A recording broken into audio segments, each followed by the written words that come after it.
Ang niluluwalhati ng Diyos ang mga mananampalataya ayon sa Biblia.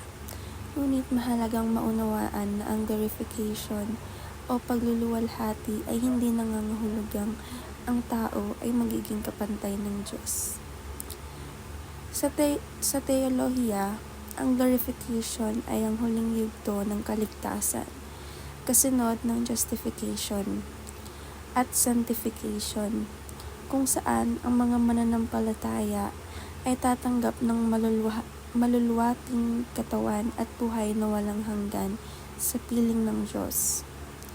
Ang mga itinalaga ng Diyos ay kanyang tinawag, inaring ganap at sa huli ay naluwalhati rin.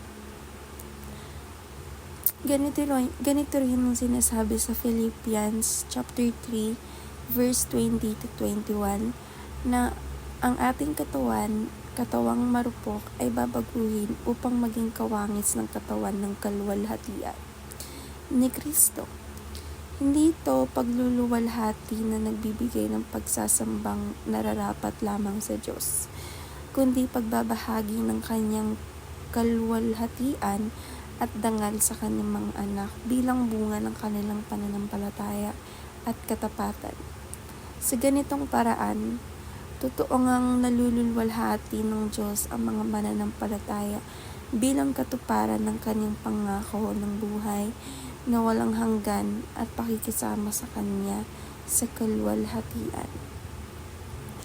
Ayon sa Philippians chapter 3 verse 20 to 21, ang tunay na bayan ng mga mananampalataya ay nasa langit at mula roon ay may pananabik silang naghihintay sa pagbabalik ng tagapagligtas na si Jesucristo.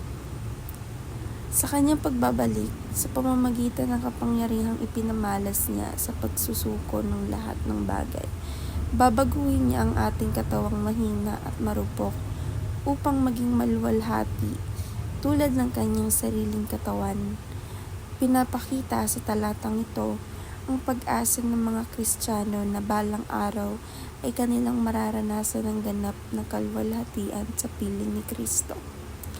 Isang pagbabagong pisikal at espiritual bilang bahagi ng katuparan ng kaligtasan. Ang layunin ng isang Kristiyano ay maging katulad ni Kristo sa pananalita, gawa at pag-ibig.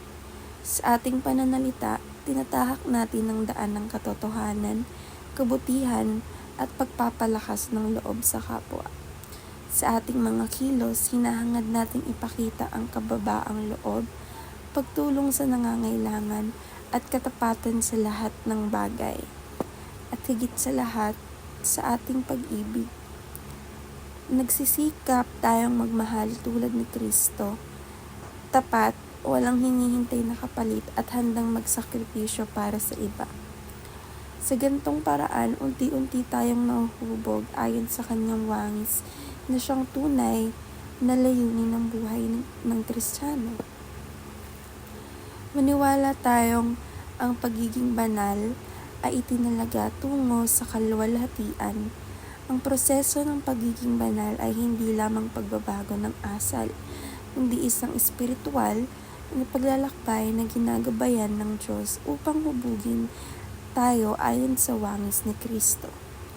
Habang tayo nililinis mula sa kasalanan at lumalago sa kabanalan, inahahanda tayo ng Diyos para sa huling layunin, ang ating pakikibahagi sa kanyang kaluwalhatian.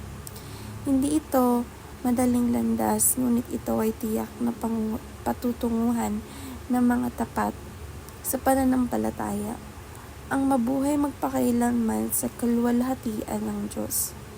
Magpakatatag sa pangakong maglaan ng dekalidad na oras para sa Diyos araw-araw. Sa gitna ng abalang buhay, ang sadyang pakikipagtagpo sa Kanya sa panalangin, pagbubulay sa Kanyang salita at pananahimik sa Kanyang presensya ay nagpapalalim sa ating relasyon sa Kanya.